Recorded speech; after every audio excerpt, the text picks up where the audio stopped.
This conference will now be recorded. All right, officially good morning, everybody, to the November 3rd, 2022 edition of Coaching Call. I appreciate all of you getting up, getting dressed, getting ready, and turning on that camera for those of you who feel brave this morning. If you don't, no, we understand. We're glad to have you on here any way that we can get you. I got a few things I want to share with you, but let's kick things off by just doing round robin reports. What's going on in your business right now, good, bad, ugly, that you can either share with us to encourage us or throw out there to maybe get some help? What's going on? So Kevin here. Yes, I see Bill. We'll get the Astros commercial in a second, Bill. My business, I am doing business planning for 2023. Frank did a good kick on it starting Monday, and I have done more.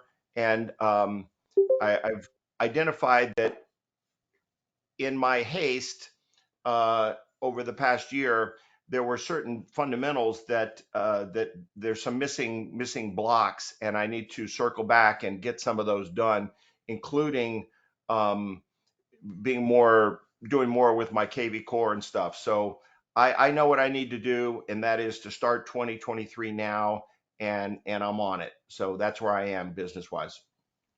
Yeah, I always do my business planning this time of year. You don't want to wait till January because you're already behind the eight ball. So do your business planning October, November, December.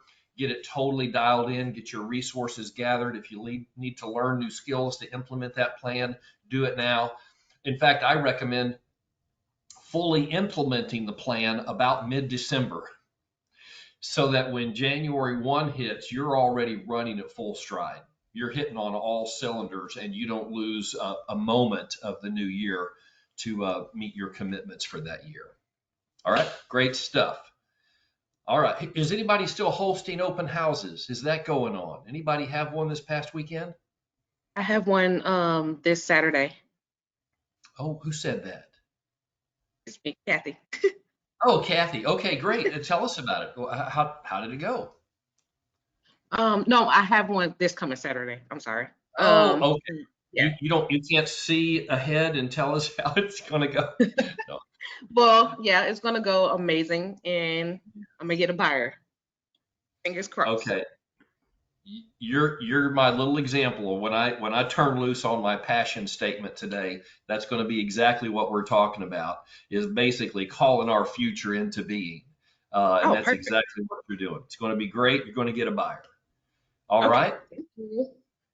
Anybody else? What are you doing to generate business right now? Because as we all know, the shift has occurred, and we are deep into it right now.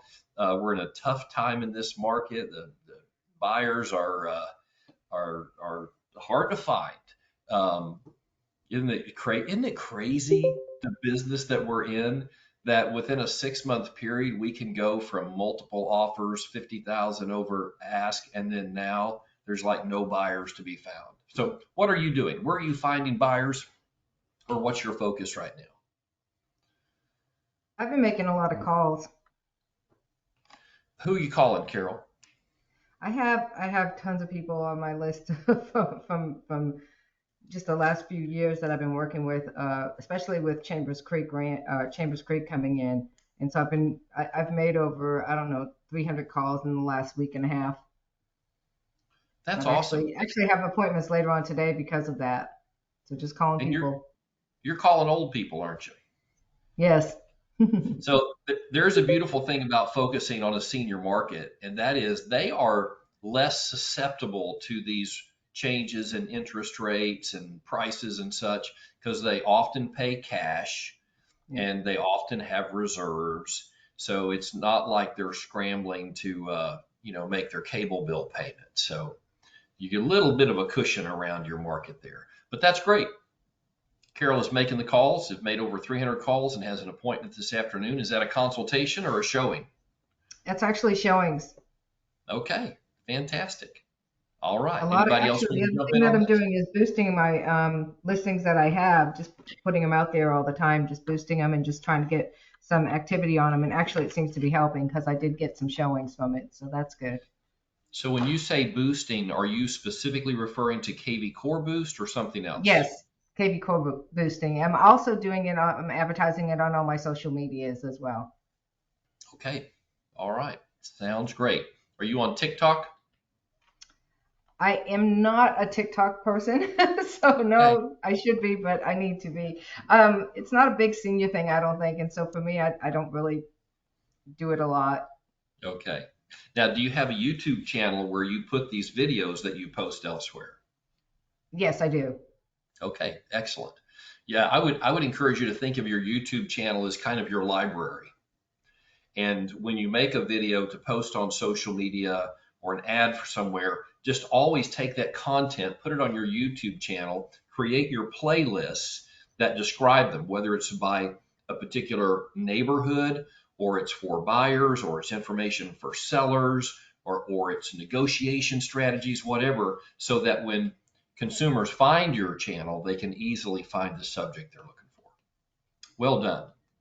Okay, well, we've had several others join us, so I'm going to take this opportunity to jump in and talk about what I'm stirred up about, and then get your input on it. Last night, I taught a class at our church. I'm doing a 6-week series on couples in the Bible, and last night it was Zechariah and Elizabeth. If you're not familiar with that couple, they were the parents of John the Baptist, and I was teaching about him at a Methodist church. Can you believe that? Nobody seemed offended. That was a joke. Thank you, Kevin. I see that smile. Okay, thank you, Nan. Now everybody's getting in it. Thanks, Evelyn. I appreciate that support. Anyways, if you know the story, Elizabeth and Zechariah were very old. That's how Luke chapter 1 describes them. They had never had children, which was a great heartbreak to them, and in that culture, a great shame to them. It was thought that you must have done something wrong and God judged you. And that's why you didn't have children. So they had all kinds of emotions going on in their hearts that they had lived with their entire life for being childless. And then in their old age, the angel Gabriel comes and says to Zechariah, you're going to have a child. It's going to be a son. His name is going to be John. And sure enough, it happens just like the angel said it would. And on the 8th day of the child's life, it's the Jewish custom that they circumcise the boys at that point. And at the circumcision ceremony for John, Zechariah, the old man who never thought he would have a child, he holds the baby up in his arms and he says these words. Now, I'm going to read these words to you, and then we're going to talk about them. But as I read them, it's not so much the content that I'm concerned about. I want you to listen for what is on the surface very strange about this whole scene. Okay, here goes. And you, my child, will be called a prophet of the Most High, for you will go on before the Lord to prepare the way for him, to give his people the knowledge of salvation through the forgiveness of their sins, because of the tender mercy of our God, by which the rising sun will come to us from heaven, to shine on those living in darkness and in the shadow of death, to guide our feet into the path of peace. So there we go. That's what John said to this little 8-year-old boy, 8-day-old boy. Did anything strike you as a little odd about that? Tick, tick, tick, tick, tick, tick. Nothing? You always talk to 8-day-old babies like that? Would you agree that might be a little unusual if we saw somebody talking to their child like that? I think it was because he was just he was blessing him. He was telling him who he was going to be, and he was going to raise him according to that goal that he has for his life. Yes. How much of that did the baby understand? None of it. That's my point. So what in the world is happening here that Zechariah, the old man, the old father, would hold his child up and speak words knowing that that child could not comprehend a single bit of it? Go Go ahead, I would Bill. imagine professing it and saying it affirms it to the Lord. Yes, yes. It's what I mentioned earlier when Kathy talked about she hasn't held the open house yet, but doggone it, it's going to be great and she's going to get a buyer. She's calling her future into being. She's saying what is not as though it is. And that's what's happening here. There is power in our words. And even if this little 8-day-old baby couldn't understand a word of it, John was speaking it. We're all created in the image of God. We are so much more powerful than we ever imagined, than we can even conceive. The thoughts of our heart cause things to happen. The words of our mouth call things into being. And Zechariah knew that. And that's why he didn't hesitate to speak to John, knowing that John didn't understand a word. And imagine if he repeated this every day of that boy's life. Can you imagine? Can you imagine the power that would have? So many children hear from their parents, oh, you're no good. You're not going to ever amount to anything. And I had very good parents. They loved me and cared for me. They were awesome. But I distinctly remember things that were said to me as a child that are still hurtful, that I still struggle with. I'm like, did you really think that about me? I mean, just weird stuff like that. It sticks and it has power over us. And it's the same way with positive words, with prophetic words, with destiny words. So we're not doing Bible study this morning, and this is not about Zechariah and Elizabeth. It's about Dakota and Michelle and Nancy and Judith and Kathy. It's about us. I think it is so important that we guard our mouths and we don't get caught up in the negativity that is just rampant in our industry right now. Saying, oh, woe is me. I might as well just crawl in a cave and hope that things get better in January or February, or I heard interest rates might get better in April. So maybe then I can re-engage. Oh my goodness gracious. People are buying and selling houses every day. And there are fewer of them doing that, but they still need our help. They still need professional guidance, and they're still looking for people who are carrying competent real estate professionals. So I want to encourage you to do what Kathy modeled for us. Think about yourself, your person, your character, your skills, your experience. Even if you've never sold a house, you've had the experience of going to real estate license school and passing the doggone test. You have experience, you have knowledge, you have skills, you have a commitment to care for people. You really do want the best for your clients. And I would start speaking those things over your own life. And as you have opportunity, do what Zechariah did for John. Speak those same words of encouragement to other people. We're all big these days about personal affirmations. I am great. I am awesome. I don't really like that kind of stuff. That's really not what I'm saying, but I know that's a huge part of our culture these days. But I think words of encouragement to other people can be transformational. Like Zechariah spoke. Like Bill, I love the fact that you come to the office every day. To me, that shows that you're learning based. It means that you don't think you've arrived yet, but you attend every class, you take notes, you're constantly asking for help. And I believe that is one of the key characteristics of a strong, courageous person. And I affirm you in that, Bill. So just think about the other people, even on this call, people that you're going to see when you come to class. Identify something in them that you can speak to them, a word of encouragement, pointing out something about them that you really admire. We don't hear enough of that. And hearing words like that can really call forth amazing things in us. It's already in there, but when someone else sees it and speaks it, it validates it to our own consciousness and brings it into reality. Does that make sense? Yes. That's what I wanted to share with you. Any comments, feedback, any stories from your own experience? Oh, Frank, good morning. Good Can you hear morning, me? Letty. Yes, we got you loud and clear. I received, and we all get all these spam calls and promotions, and I got a call about a week and a half ago from a lead generation, person, and we have this program, and we're working with people in your area, but what struck me is back to your thing about how the market is right now, and a lot of people are doom and gloom.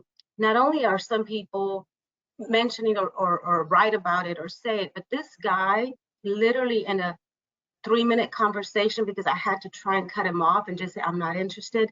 He said the words, well, you know the way the market is right now. And you know the way he started with that, he ended, it was in between his sentences. He must have said it 7 or 8 times. Well, and I said, well, but hold on a minute. I'm not, and I would try to interject and speak. Well, but you know the way the market is. And I'm like, I said, I wasn't depressed before I got the call. I'm depressed now. You're depressing me. I'm sorry. I'm going to have to hang up. But he said that 90% of the time, just that phrase. So they're even, training them to scare that, that, Yes. you got to do it. You got urgency. You got to do it. And sadly, a lot of people will fall for that. Yeah. Fear is a great motivator.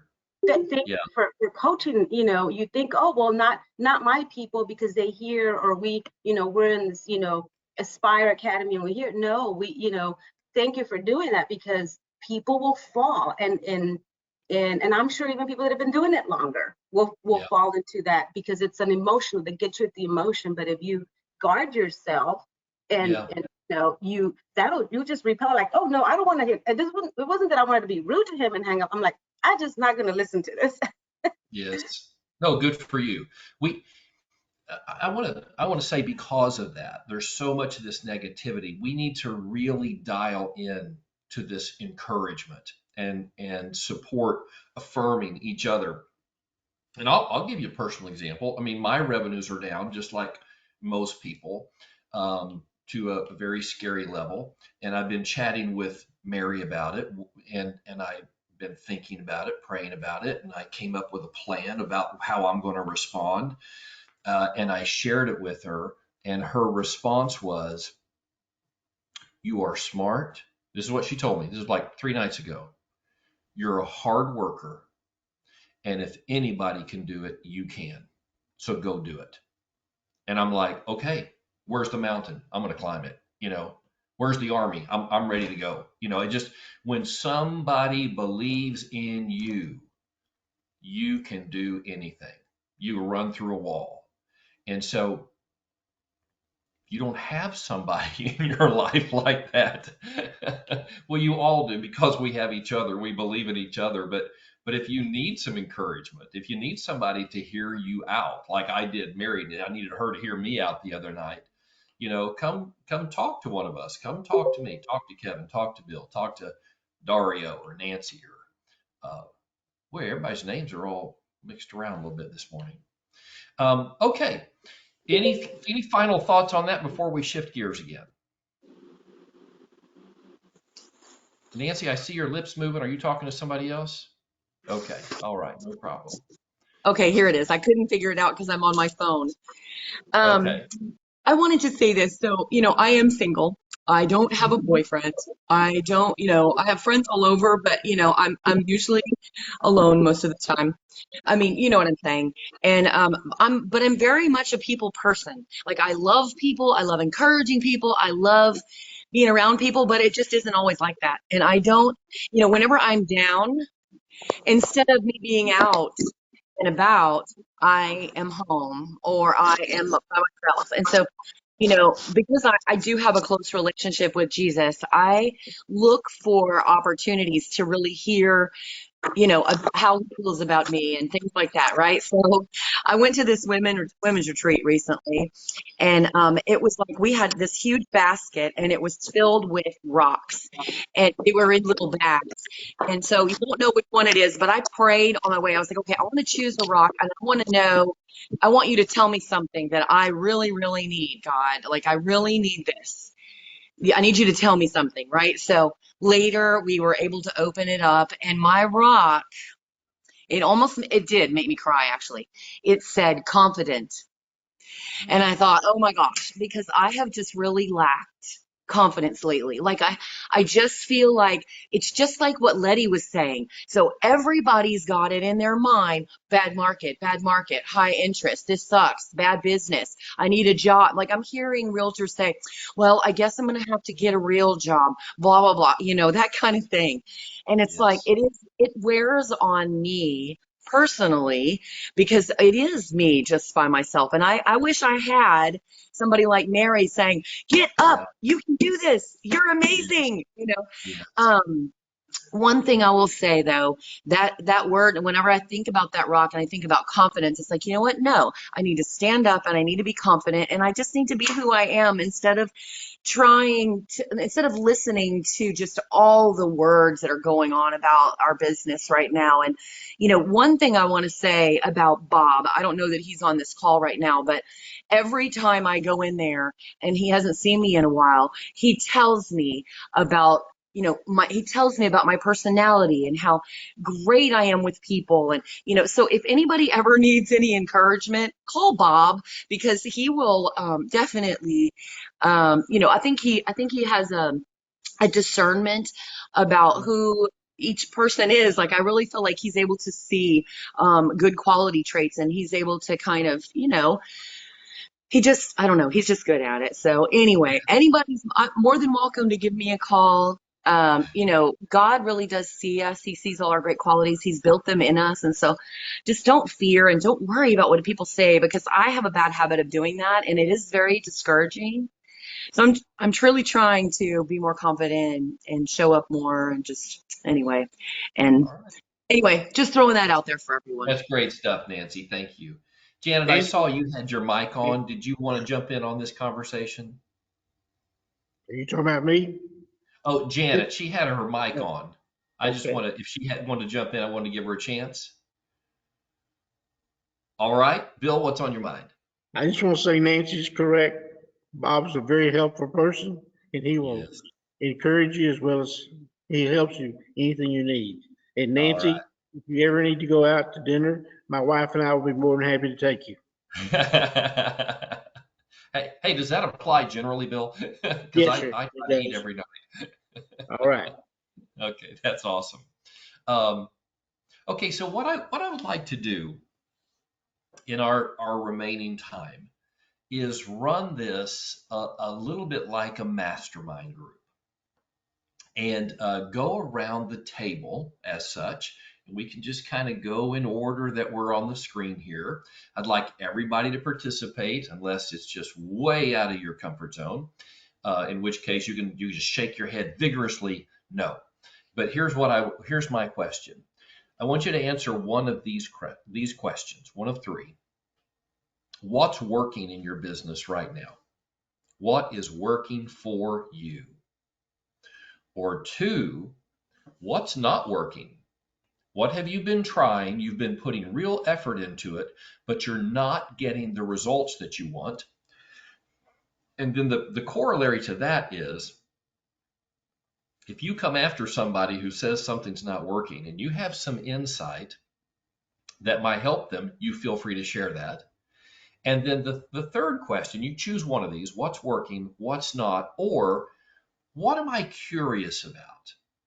I've heard about this thing. I don't know if it's right. I don't know if it's right for me. A lead source, a strategy, buying something, whatever it is. Mention that, and then we may get some feedback from the panel. So what's working, what's not, or what I'm curious about. Kevin, you want to start us off? So I'll take the third one, and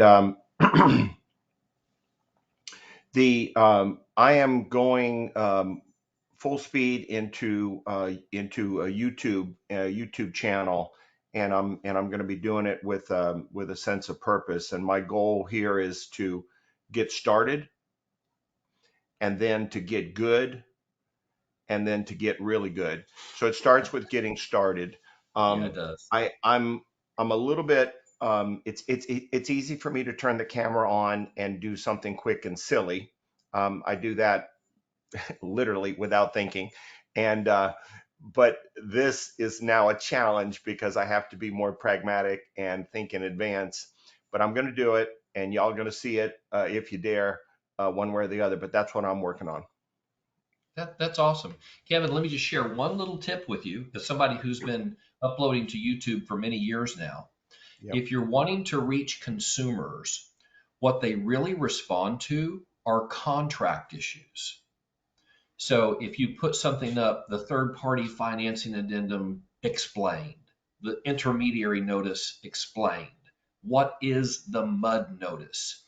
I literally have gotten calls from all over the country with people asking questions in response to that video or just thanking me, saying I couldn't get answers anywhere. And these Yep. should be little short snippet videos, not classes. They should be, Yep. 2 to 3 minutes long, but answer the key questions that you think, people misunderstand, and then put that contract name in the title, and you'll get a lot of eyeballs on those. Thank you.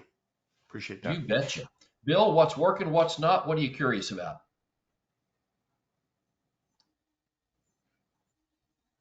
Number 2, what's not working, my lead generation, and I am changing that.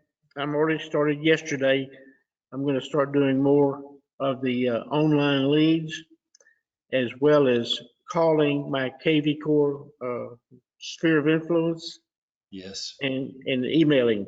So what I was doing was not working. I was walking and putting out door hangers and things like that. But Yes. in my neighborhood, there's already been 3 houses in the last 60 days that got listed by other customers, and I put Okay. door hangers on their doors twice now. Yes. That's what I'm going to Okay. do.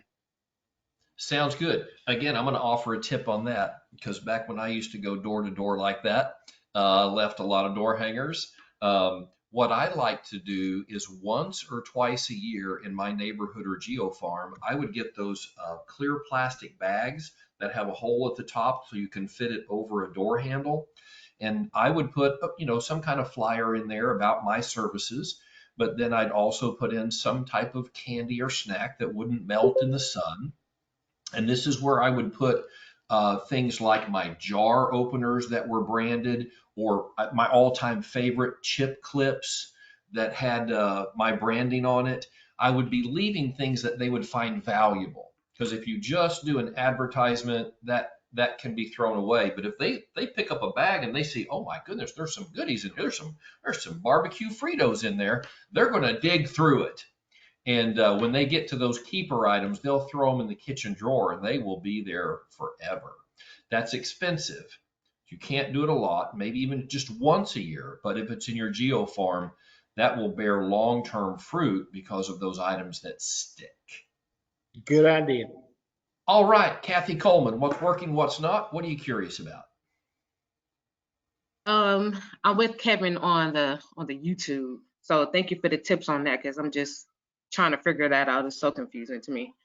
I don't really know if my social media presence is working. I don't know. I feel like I got like a couple of responses, but I'm trying to really figure it out and Okay. how to Are like. people engaging with your posts? Are you getting likes and comments? Yes, a few, but not like how I wanted to. Pretty much before I started my real estate career, like I really wasn't like engaging or posting as much, but now I'm like trying to change my whole view of myself. Like, Yes. yeah, so it's kind of hard for like people to catch up with that, I guess. I don't know. Yeah. But So, Kathy, the beautiful thing about YouTube is there really are no secrets, because you can go to YouTube and see exactly what the people are doing who are getting the most eyeballs. And this is for all of social media, but particularly for YouTube, you go on there and just search real estate agents in Houston. And whoever comes up first in the search results, those are the people who are getting the most responses, because the search engines, they see who's getting interaction and they push more people there. So I'll tell you what I have seen in terms of what attracts eyeballs, comments, and likes on all platforms of social media. Really two things that I'm going to say. One is humor.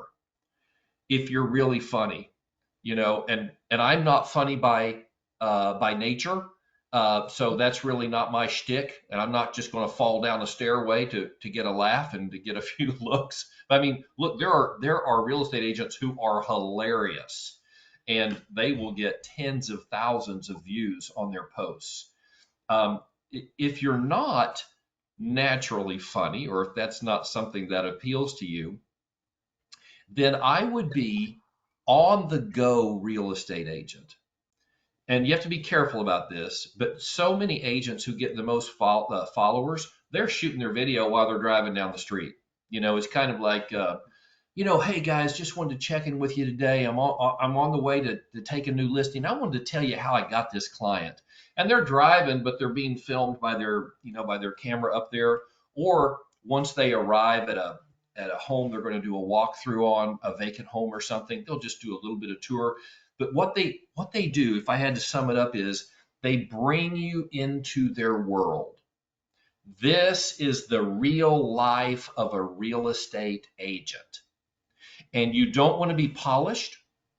You don't need perfect lighting. These are videos you're going to shoot with your phone, or you're going to have on the dashboard of your car. And you want to show them the faults and foibles. I see my makeup's not right today. Y'all, excuse me, rub it in. Whatever you have to do, be real. Show them what your life is really like, and people eat that up. All right, Kathy, love it. Evelyn, you want to jump in here? What's working, what's not? What are you curious about? So I'll go with what is working. And I'm a newer agent. I've only been doing this for 2 months, but to me, working, I'm getting engagement from people. I'm relating to stay-at-home moms. So what I've been trying to do is relate to people that are stay-at-home moms. And before real estate, I had a weight loss page, and I've been trying to just connect with people who have experienced things that I've experienced, and I'm starting to get engagement from these people. And to me, it seems like it's working. So Yes. That's what I've been doing. Yeah, that's basically you're using a demographic strategy. You're trying to attract people who share the same interest, whether it be weight loss, being a mother, working mother, whatever that is. And that's a very good strategy, because people want to work with people like them. So are you putting these videos on your YouTube channel? Yes, I have a YouTube channel, and I usually do Instagram mostly, and I've been adding stuff on Facebook too. Excellent. Excellent. Okay. That sounds great. Appreciate the insight. Rochelle, what's working? What's not? What are you curious about? Okay, I have a couple of things. So one of my issues has been, when I'm out passing out cards, it seems like everybody that I talk to, they always know somebody that's a real estate agent, a Yes. family member, a friend, a cousin, an aunt, or uncle. So they always kind of say, oh, I already have an agent, or I know somebody that's an agent. And so I don't know how to overcome that. And then another thing is that what's not working for me is trying to do this part-time. As a single parent, it's always something. This is her senior year, so we're doing all senior year activities and essays and college bound and all of that stuff. So Yes. the moment I sit down to dedicate time to making calls, then she comes in, oh, I need to apply for this scholarship. Can you help me with this? So it's just hard to do part-time. And I Yes. just don't know how to dedicate the necessary time that I need to get this really, really going. Okay. I got you, Rochelle. I'm gonna touch base on the first issue, and then we'll open up if anybody else wants to comment on the second. But your first one was everybody you talk to or give a card to already knows another real estate agent. In fact, they know 10 or 12 other real estate agents. So you have to just take that off the table, because if that's a barrier to you, you'll never get over it. because everybody's always going to have a cousin, brother, sister, neighbor, former realtor who they know. What I would encourage you to do is you just put that in the back of your mind. You know it. Everybody knows 10 agents. But when you get their contact information, you begin serving them as if you are their only agent, as if when they have a real estate need, they're going to use you. Because Rochelle, I can guarantee you, all these other agents they know, they're not calling them once every 6 months to say, hey, this is Rochelle, just checking in with you. Not sure if you remember, I'm a full-time, you never want to tell anybody else you're part-time. I'm a full-time professional real estate agent, and I like to check in with my closest family and friends every few months to see if you have any real estate needs I can help you with.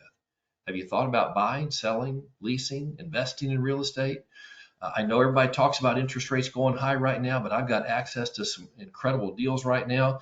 2-1 buy downs. I can get you a home purchase in the 4% range right now. Is there anything that would be of interest to you? They're not doing that. They're not sending a postcard every month. They're not sending an email newsletter every week. All these other agents, they are doing none of these things. And if you start doing these things, you are going to leave them all in the dust.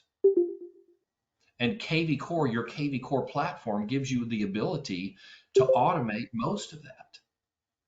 And with things like postcards that actually cost money, you can focus on your top 50 or just your top 100 and keep the cost to a minimum. You don't have to send out 500 postcards a month. Just pick your top 50 or top 100. And a top 100 is only going to cost you about $80 a month to send a jumbo postcard to stay top of mind with them. So you just begin serving them like you are their agent, and you'll be top of mind when they have a need. Now, Rochelle also expressed frustration with having, parenting responsibilities. Do you have another job, Rochelle, you actually show up to, or is parenting the other job? I don't. Okay, I don't have another job. Any insights from parents about how in the world you find dedicated time to devote to your profession? Rochelle, I had 4 children. I was a full-time manager. I did all the housework, all the cooking, all the taking care of the bills and everything when my kids were little. And so having one is a blessing, first of all. Having many is hard. Having a senior is very time consuming. So my suggestion to you would be to get up a couple of hours earlier in the morning and give yourself time to do the things that you need to do, whether it's make yourself feel good, have a cup of coffee, do some exercises, get in a couple of emails and some letters out to people that you want to get letters out to. That's going to be your most powerful moments, because when they're in bed sleeping, the world is your oyster. And so take advantage of it. Frank mentioned a book, I think, or somebody mentioned a book a while back that was called Can't Hurt Me. And I've been reading this book, and it is just amazing to listen to this man's story, Mr. Gargan's story, and just hear everything about him and what he's gone through in his life. But the number one thing that he says is he gets up at 4:30 every morning. His wife and his children are sleeping, and he goes and he runs 2 to 3 miles, and then he bicycles, and then he does this and that and the other thing. He does everything that he wants to do up front. All of his most important stuff, he does it in the morning when everybody else is sleeping. And that has been an incentive for me to get myself out of bed earlier in the mornings as well. So that's what I would recommend. There's no competition for your time at 4:30 in the morning, is there? Right. Okay, that's awesome. Thank you, Carol. Let's see, Michelle Fisher, are you still with us, Michelle? Dun, dun, dun, dun. I might keep singing if you don't pop in. Okay, Cy, what's up in your world, Cy? Well, amazingly, I'm getting more leads right now. Talk to us about that. But they're all seller leads. Okay.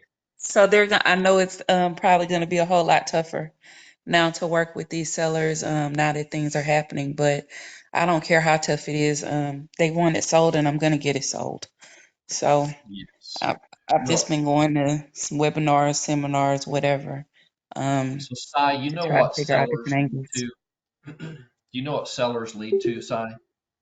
What's that? Buyers. Yeah. There's no better magnet to find buyers than to have a listing. Mm-hmm. So they're gonna come to you. So I would absolutely employ some of the tools, even that Carol mentioned, like the KV Core Property Boost, and try to generate your own buyers and double in this thing. And if you Okay. generate buyers and they don't buy your listing, well, then go take them out and show them another listing. But Okay. Well, I'd take a seller in any market. now there is one thing that I keep experiencing. I noticed that one class of buyers, where everybody else is kind of bowing out, they are just like chomping at the bit, and that's the investors. But Yes. the issue that I'm having with the people I know that are investors is they always either want a distressed property or they want something that is off market. And so Yeah. that's the objective that I keep having to work around with them. Why? And I'm curious. I'm an investor, and of course, I did find a lot of deals that weren't off the market, but something being listed wasn't a deal breaker for me if it was a good deal. So, what am I missing? Why is it that a lot of these people who call themselves investors are just adamant that they will not purchase anything that's on market? Well, that is a limited belief because there are deals to be found on market. But the reason they resist that is when you fully expose a property to the market, which the MLS does, then you create lots of eyeballs on that property. And what should happen is that naturally it will be bid up to its full market value. Well, investors are bottom line driven. They want a deal.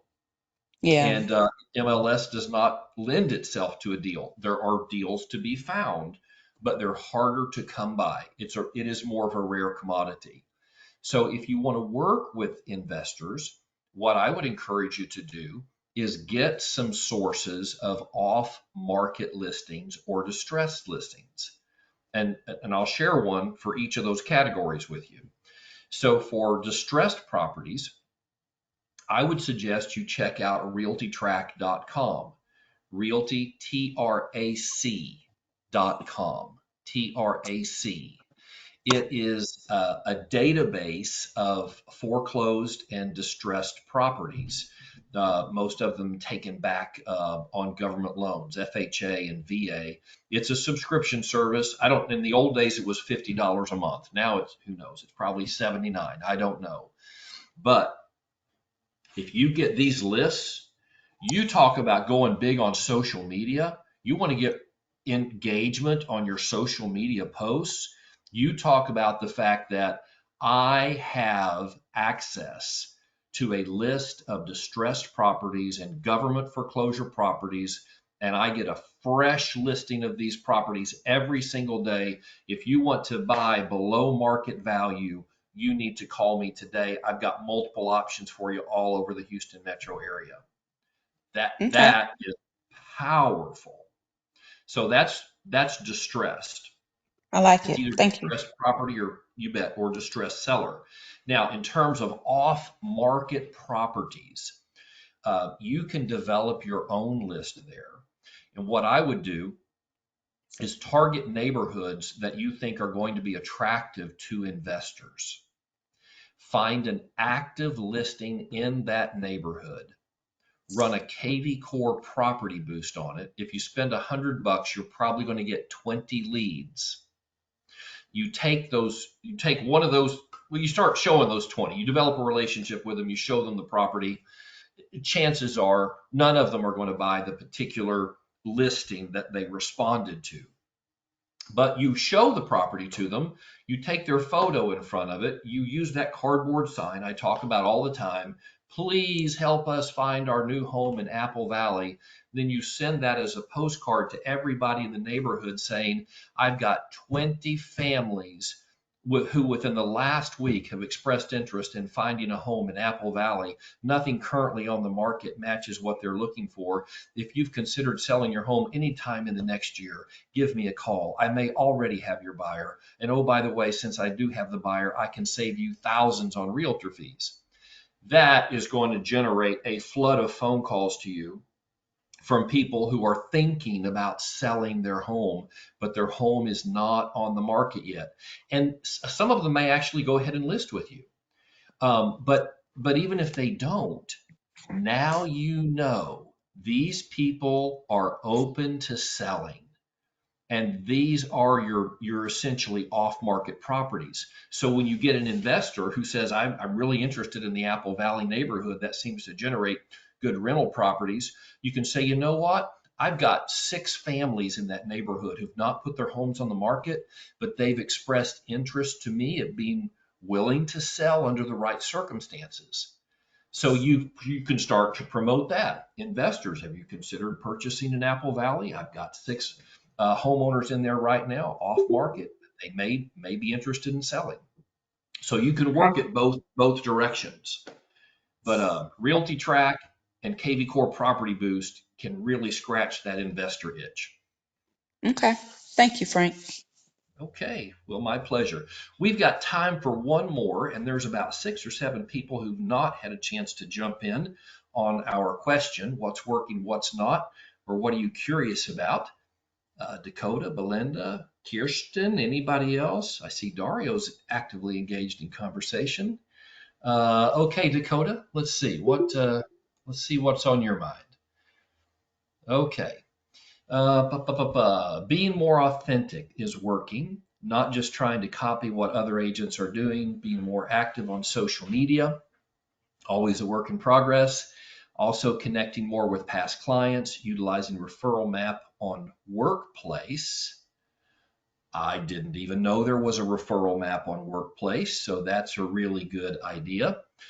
Just putting in the time every day and setting aside designated time for lead generation, whether that's KV Core or calling people in my phone, messaging old friends, talking with neighbors more. What was not working? Stressing and not having confidence. Addressing those 2 things helped. Boy, you're telling all of our story right there. That stress and no confidence doesn't seem to have a winning track record anywhere. But I'm just going to point out what Dakota's doing. She's engaged in proactive activities. She's getting after it. She's working the social media. She's reaching out to her database.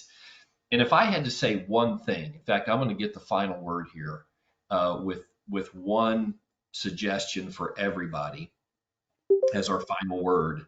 And that is, if you need right now business, reach out to your sphere of influence.